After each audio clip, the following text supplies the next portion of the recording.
বিচ্ছেদের ৬ বছর পর এক হয়েছিলেন রাহুল প্রিয়াঙ্কা। শুধুমাত্র ছেলের কথা চিন্তা করে একসাথে থাকা শুরু করেছিলেন নতুন করে। কিন্তু নিয়তির কি পরিহাস, নিয়তি তাদেরকে আবার আলাদা করে দিল। অল্প বয়সে বিধবা হয়ে গেলেন প্রিয়াঙ্কা। স্বামীর মৃত্যুতে চোখে এক ফোঁটাও জল নেই, যেন শোকে পাথর হয়ে গেছেন। ছেলেকে মৃত্যুর খবর কিভাবে দেবেন বলেও পোস্ট করেছিলেন। বুকে কষ্ট চেপে রেখে দাঁতে দাঁত চিপে ছেলেকে বুঝিয়ে পরিস্থিতি সামাল দিয়েছেন। শুটিং সেটে খবর পেয়ে তড়িঘড়ি করে প্রিয়াঙ্কা ছুটে আসেন রাহুলের বাড়িতে।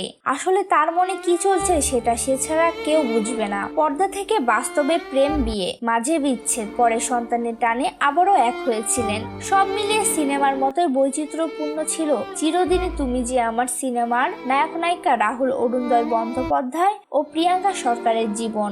অভিনেতার মৃত্যুতে ফের আলোচনায় এই জুটি। রাহুল প্রিয়াঙ্কা দুজনেরই প্রথম সিনেমা ছিল চিরদিনই তুমি যে আমার। 2008 সালে মুক্তি পায় ছবিটি।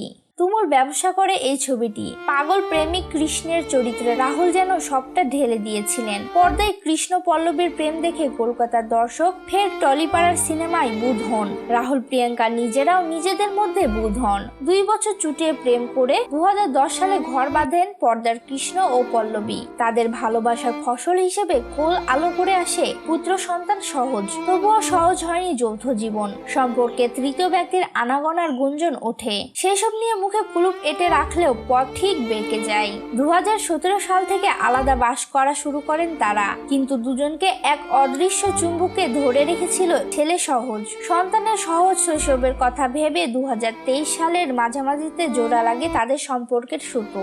সেই সময় রাহুল বলেছিল যে মামলাটা চলছিল অনেকদিন ধরে, প্রত্যাহার করার সিদ্ধান্ত নিয়েছি। তবে এখনো শিফট করিনি, তবে খুব শীঘ্রই থাকবো একসঙ্গে। বাবা মাকে ফের এক ছাদের নিচে পেয়ে সবচেয়ে খুশি হয়েছিল সন্তান সহজ। তারপর থেকে সব ঠিকঠাকই চলছিল। রাহুল প্রিয়াঙ্কা ব্যস্ত হয়ে পড়েন লাইট ক্যামেরার অ্যাকশন দুনিয়ায়। সন্তানকে ঘিরে ঘুরতে থাকে তাদের দুনিয়া। কিন্তু এবার আর কোনো টান ঠেকাতে পারলো না বিচ্ছেদ। পানিতে ডুবে রাহুল প্রিয়াঙ্কাকে একা করে চিরতরে হারিয়ে গেলেন। মাত্র অল্প বয়সে বিধবা হতে হলো প্রিয়াঙ্কাকে।